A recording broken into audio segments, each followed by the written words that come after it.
فَأَمَّا الْإِنسَانُ، تو لیکن انسان رہا، انسان یعنی انسان کا حال یہ ہے، اِذَا مَبْتَلَاهُ رَبُّهُ، اذا ما ایک ہی معنی ہے دونوں کے، جب آزماتا ہے اس کو، ابتلا کل پڑھ چکے ہیں، بلا کا معنی کیا معنی؟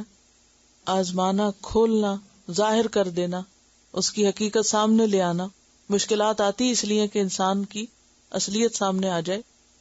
اذا مبتلاہ ربہ، جب آزماتا ہے اس کو اس کا رب، فاکرمہ، پھر اس کو عزت دیتا ہے، ونعمہ، اور اس کو نعمتیں دیتا ہے، فیقول، تو کہتا ہے، ربی اکرمن، میرے رب نے مجھے عزت دی۔ یہ اصل میں تھا اکرمنی۔ تو اس سے پتہ یہ چلتا ہے کہ دنیا کی نعمتیں اور دنیا کا مقام اور رتبہ یہ سب کیا ہے؟ دراصل امتحان۔ اللہ تعالیٰ اس کو آزمائش کہہ رہے ہیں کہ جب ہم اسے نعمتیں دے کے آزماتے ہیں تو انسان بھول جاتا ہے اور پھر ان کا ذکر کرتے نہیں تھکتا کہ میرے پاس یہ بھی ہے اور یہ بھی ہے اور یہ بھی ہے۔ وَأَمَّا إِذَا مَبْتَلَاهُ، اور لیکن جب وہ آزماتا ہے اس کو، فَقَدَرَ عَلَيْهِ رِزْقَهُ، پھر تنگ کر دیتا ہے اس پر اس کا رزق، اس کی آمدنی کم ہو جاتی ہے، فَيَقُولُ، تو کہتا ہے، ربی اہانن، میرے رب نے مجھے ذلیل کر دیا، اس نے میری بے عزتی کر دی۔ اہانن کا لفظ جو ہے یہ ہون سے ہے، اہانت اسی سے ہے، اہانت آمیز کلمات، بے عزتی کرنا۔ تو ہون کیا ہوتا ہے؟ بے قدری، ذلت، رسوائی، تحقیر۔ اور اہانہ کون سا باب ہے؟ افعال ہی ہے، یہ اصل میں تھا اہون یہون، اور مہین اسی سے نکلا ہے، رسوا کو نذاب۔ اہاننی، اس نے میری بے عزتی کر دی۔ اگر غور کیا جائے تو دونوں ہی چیزیں آزمائش ہیں، نعمت بھی، دولت بھی، دنیا کی عزت بھی اور دنیا کی تکلیفیں بھی۔ لیکن انسان نہیں سمجھتا۔ انسان کیا سمجھتا ہے؟ عام لوگ کیا سمجھتے ہیں جب کوئی نعمت ملتی؟ ذرا سوچیں، زندگی میں آپ کو بہت کچھ ملا بھی ہوگا، بہت کچھ ہاتھ سے گیا بھی ہوگا، تو رویہ کیا رہا؟ عمومی رویہ انسانوں کا یہ ہوتا ہے کہ جب کوئی چیز ملتی ہے تو انسان پھولے نہیں سماتا، آپے سے باہر ہو جاتا ہے اور ڈینگے مارنے لگتا ہے اور فساد پہ تل جاتا ہے، اور جب اس پر کوئی تکلیف آتی ہے تو اس وقت بھی کیا کرتا ہے؟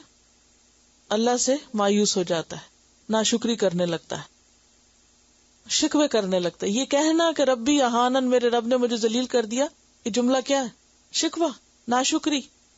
تو بات یہ ہے کہ انسان کی اصل عزت تقوی میں ہے، ان اکرمکم عند اللہ اتقاکم، اور جہاں تک خیر اور شر ہے وہ تو سب آزمائش ہے۔ سورۃ انبیاء 35 میں آتا ہے، کل نفس ذائقۃ الموت ونبلوکم بالشر والخیر فتنہ، ہر جان کو موت کا مزہ چکھنا ہے اور ہم تم کو آزما رہے ہیں شر اور خیر کے ساتھ آزمانا۔ وَنَبْلُوكُمْ بِالشَّرِّ وَالْخَيْرِ فِتْنَةً، شر اور خیر، یہ خیر اور بھلائی اور تکلیف سبھی کیا ہے؟ فتنہ۔ کیوں کہا گیا وَاعْلَمُوا أَنَّمَا أَمْوَالُكُمْ وَأَوْلَادُكُمْ فِتْنَةٌ؟ حالانکہ اموال کیا ہے؟ نعمت۔ اولاد کیا ہے؟ نعمت۔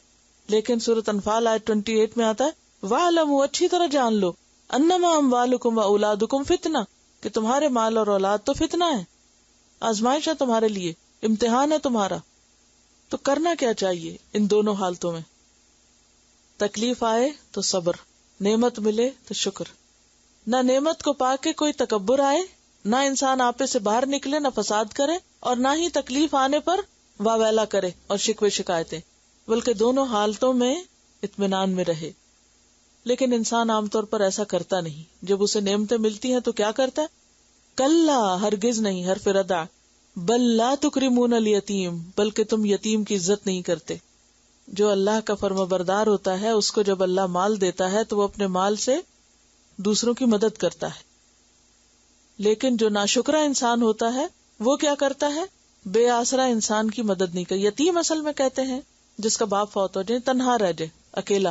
مراد اس سے کیا؟ بے آسرا لوگ، جن کا کوئی والی وارث نہ ہو، کوئی ساتھی نہ ہو، کوئی ان کو پوچھنے والا نہ ہو، تنہا ہو، معاشرے میں الون ہو، تم ان کی عزت نہیں کرتے۔ اور یہ کتنی سچی بات ہے نا۔ اب دیکھیں کہ ایسی خواتین جو بیوہ ہو جاتی ہیں، اپنے ہی خاندان میں وہ جس کے در پہ جاتی ہیں، جس کے گھر جاتی ہیں، وہ کیا سمجھتے ہیں؟ کیا مقام دیا جاتا ہے ان کو؟ کیا سلوک کیا جاتا ہے؟ اسی طرح اگر کسی کا کوئی بہن بھائی نہ ہو اور ماں باپ بھی نہ ہو تو اس بچے کے ساتھ کیا سلوک ہوتا ہے؟ یہ جو بات ہے نا، عزت نہیں دیتے۔ بعض اوقات لوگ کھانا بھی دے دیتے ہیں، پروٹیکشن بھی دے دیتے ہیں، مگر عزت نہیں دیتے. یہ اتنی گہری بات کی گئی ہے کہ انسان کے اندر کو کھود کے نکال دیا گیا ہے کہ تم اس کو عزت نہیں دیتے. کیسے عزت نہیں دیتے؟ طرح طرح کی باتیں بناتے ہیں لوگ. کوئی الزام لگاتا ہے, کوئی کچھ بات کرتا ہے, کوئی کچھ بات کرتا ہے. وہ سیدھا بھی کرے تو الٹا پڑتا ہے. آپ کو شاید کسی کو اتنے قریب سے دیکھنے کا موقع نہ ہو, کیونکہ میرے پاس لوگ مختلف طرح کی آ کے باتیں بتاتے رہتے ہیں. تو سب سے زیادہ دردناک باتیں جو ہوتی ہیں نا بیوہ خواتین کی ہوتی ہیں. ایک تو شوہر چلا گیا, وہ رنج اور غم اور دکھ. پھر اگر ہنسے تو کہتے ہیں کہ پتہ نہیں کیا ہے, کوئی دال میں کالا ہے. شوہر کے فوت ہونے پہ بھی خوش ہو سکتا ہے, یہ کیوں ہنس رہی ہیں, ان کے دل میں کیا ہے. کسی کے یہاں جائیں تو وہ شک کرتے ہیں کہ بس پتہ نہیں کوئی نیت ہی خراب ہوگی. نہ جائیں تو اکیلے ڈپریشن میں. اور حتیٰ کہ بہن بھائی بھی نظریں چرانے لگتے ہیں کہ اب ہمیں اس کی دیکھ بھال کرنی پڑے گی اور اس کی رسپانسبلٹی ہم پہ آ جائے گی, اور اگر ہم اچھی طرح پیش آئے تو پھر یہ تو ہمارے سر پہ بیٹھ جائے گی. یعنی اس قدر اذیت ناک سلوک. تو یہاں یتیم سے مراد اگرچہ یتیم وہ اس لفظی معنوں میں وہ بچہ ہے, لیکن سمبولک بھی ہے کہ وہ سارے افراد جو بے سہارا ہوں, جو اکیلے رہ جائیں, جن کا کوئی والی وارث نہ ہو, جن کو کوئی لک آفٹر کرنے والا نہ ہو, تم ان کو عزت نہیں دیتے. آپ نے اکثر گھرانوں میں دیکھا ہوگا نا کہ جیسے فیملیز اکٹھی ہوتی ہیں شادی کے موقع پر, کسی خوشی کے موقع پر سارا خاندان اکٹھا ہوتا ہے. اچھا, جو لوگ تو فیملیز آئی ہوئی ہوتی ہیں, میاں بیوی بچے آئے ہوئے ہیں, ان کی آؤ بھگت ہو رہی ہے, اور انہی میں سے کوئی ایک آدھ بیچ میں سے ایسا بہن بھائی بھی ہوتا ہے کہ جو یعنی کہ کوئی بچے نہیں یا میاں نہیں یا کچھ نہیں, تو آپ نے دیکھا ہوگا کہ سہمے سہمے ڈرے ڈرے جہاں بیٹھے جہاں کھڑے ہوں, یہ منحوس آ گئی, اب یہ چھپا لو اس سے, یہ دلہن کو پہلے نہ دیکھے, فلاں نہ ہو. نحوست کے 100 قصے جھوٹے سچے لوگوں نے کیے ہوئے ہوں گے. تو یہ جو ایٹیٹیوڈ ہوتا ہے خاندان میں ایسے لوگوں کے ساتھ عزت کا معاملہ نہ کرنے کا, جن کے پاس جو مالی اعتبار سے کمزور ہوں یا خاندانی اعتبار سے کسی طرح کمزور ہوں, یا جن کا کوئی سر پر ہاتھ رکھنے والا نہ ہو, جن کو کوئی سپورٹ دینے والا نہ ہو, ان کی عزت نہ کرنا جو ہے یہ انتہائی ناپسندیدہ چیز ہے, انتہائی بڑا جرم ہے. کسی کی بھی عزت کرنا صرف اس کے مال یا شہرت کی وجہ سے, یہ تو کوئی کمال نہیں. کیا دے رہے ہیں آپ کسی کو, وہ تو آلریڈی ہے اس کے پاس, آپ کیا دینے لگے ہیں. لیکن دینا اس کو کہ جس کو معاشرہ نہ دے, یہ ہے اصل نیکی. کلا بل لا تکرمون الیتیم ولا تحاضون علی طعام المسکین, اور نہیں تم ایک دوسرے کو آمادہ کرتے مسکین کو کھانا کھلانے پر. اور مسکین کون ہے؟ بھوکا, ضرورت مند. اور تحاضون, حد کا مطلب ہوتا ہے کسی کو ابھارنا, موٹیویٹ کرنا, رغبت دلانا, توجہ دلانا, کسی کو کسی کام پہ ابھار کر کام کی رفتار تیز کرنا. ایک ہوتا ہے نا بس کہہ دینا, اور ایک ہوتا ہے دوسرے کو اس طرح کہنا کہ دوسرا کر گزرے, کرنا چاہے, یعنی موٹیویٹ کرنا.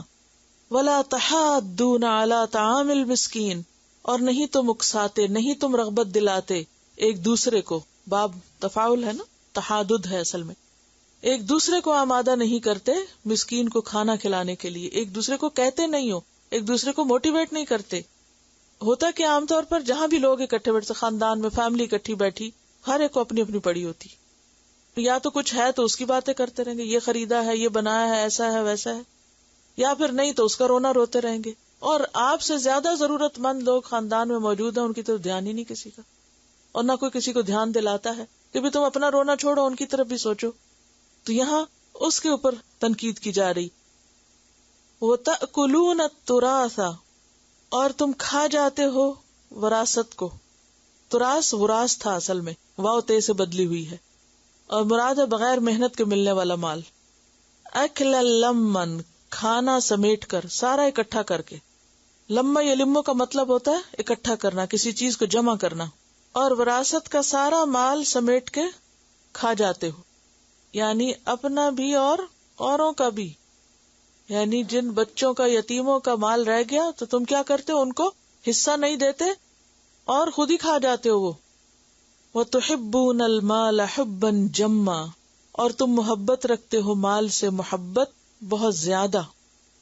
تحبون کا لفظ تو معلوم ہے, اور حب اسی سے ہے. اور جمن کا لفظ جو ہے, جمع یا جم کہتے ہیں وافر اور بکثرت ہونا, بہت زیادہ ہونا, کثیر, کسی بھی چیز کا زیادہ مقدار میں ایک جگہ اکٹھے ہو جانا. یعنی تم مال کی محبت میں بہت زیادہ شدید ہو, بہت زیادہ محبت کرتے ہو, یعنی جی بھر کے محبت کرتے ہو مال سے, یہ مانا ہے. وَتُحِبُّونَ الْمَالَ حُبًّا جَمًّا کلا ہرگز نہیں، یعنی تمہارے یہ حالات جو ہیں وہ تمہارے لیے ہرگز اچھے نہیں. یاد کرو اس وقت کو اذا دکت الارض دکن دکا، جب کوٹ دی جائے گی زمین کوٹ کوٹ کر. دک دک، ایک دفعہ بھی دک کہنا کافی تھا، لیکن دک دک جیسے ٹھک ٹھک ہو، یعنی کوٹ کے رکھ دی جائے گی. ہرگز نہیں، یعنی جو تم کر رہے ہو یہ رویہ ہرگز درست نہیں. یہ ڈانٹ کا لفظ ہے کلا جو ہے. اور دکا کا کیا معنی ہوتا ہے؟ ڈھا کے کوٹ کے برابر کر کے ہموار کر دینا. سورۃ الحاقہ میں بھی ہم نے پڑھا نا وَحُمِلَتِ الْأَرْضُ وَالْجِبَالُ فَدُكَّتَا دَكَّةً وَاحِدَةً، وہاں تو آتا ہے ایک ہی دفعہ کوٹ دی جائے گی. وَجَاءَ رَبُّكَ وَالْمَلَكُ صَفًّا صَفًّا، اور آئے گا تیرا رب اور فرشتے بھی صف در صف. یعنی رب نہیں بلکہ فرشتے جو ہیں وہ صفوں میں آئیں گے. وہ کہتے ہیں نا وَإِنَّا لَنَحْنُ الصَّافُونَ، وہ دنیا میں بھی کام کرتے ہوئے صفیں بناتے ہیں، اور قرآن میں وَالصَّافَّاتِ صَفًّا کہہ کے ان کی قسم بھی کھائی گئی. اور قیامت کے دن بھی وہ اپنے کاموں میں صف در صف آ جائیں گے. اور اس کا ذکر پیچھے سورۃ البقرہ میں گزرا. هل ينظرون الا ان ياتيهم الله في ظلل من الغمام والملائكه وقضي الامر، یعنی قیامت کے دن کی بات ہو رہی ہے. والى الله ترجع الامور. وجيء يومئذ بجهنم، اور لے آئی جائے گی اس دن جہنم. جہنم سامنے لے آئی جائے گی. حدیث میں آتا ہے کہ جہنم کی اس روز 70,000 لگامیں ہوں گی. لگام ہوتی ہیں جس سے اسے پکڑا جاتا ہے. ہر لگام پہ 70,000 فرشتے ہوں گے جو اسے گھسیٹ رہے ہوں گے. یعنی اتنی بڑی بلا ہے جہنم. وہ سامنے لے آئی جائے گی، انہیں جانے کی ضرورت نہیں، وہ ان کے آگے لے آئی جائے گی. اور یہ صحیح مسلم کی روایت ہے. اور گھسیٹ کر اسے لا کر عرش کے بائیں جانب کھڑا کر دیا جائے گا. اور اسے دیکھ کر مقرب اور انبیاء جو ہیں وہ سارے گھٹنوں کے بل گر پڑیں گے اور سب یا رب نفسی نفسی پکار اٹھیں گے. یہ ایسے نا جیسے بہت بڑی بلا کوئی سامنے آئے تو آپ کیا کریں گے اس وقت. کوئی آپ یاد کریں ایسا حادثہ یا مرحلہ یا خوفناک منظر کہ جس کو دیکھتے انسان کو سب سے زیادہ کیا فکر پڑتی ہے؟ میرا کیا بنے گا. توبہ توبہ کرنے لگتا ہے انسان، یا اللہ تو بچا لینا اس سے. وَجِيءَ يَوْمَئِذٍ بِجَهَنَّمَ يَوْمَئِذٍ يَتَذَكَّرُ الْإِنسَانُ، اس دن نصیحت پکڑے گا انسان. تذکر کیا ہوتا ہے؟ نصیحت پکڑنا. جہنم دیکھ کے نصیحت آئے گی انسان کو کہ مجھے کرنا کیا چاہیے. وَأَنَّى لَهُ الذِّكْرَى، اور کہاں ہے اس کے لیے اب یاد دہانی کا وقت. اب کیسی یاد دہانی، اب کیسی نصیحت. نصیحت کا وقت تو دنیا میں تھا. تمہیں دنیا میں اپنے حالات کی اصلاح کرنی چاہیے تھی. انا جو ہے یہ اسم ظرف ہے، یعنی کہاں، کیوں کر، کیسے. اب کیا ذکر، اب کہاں ذکر کا وقت.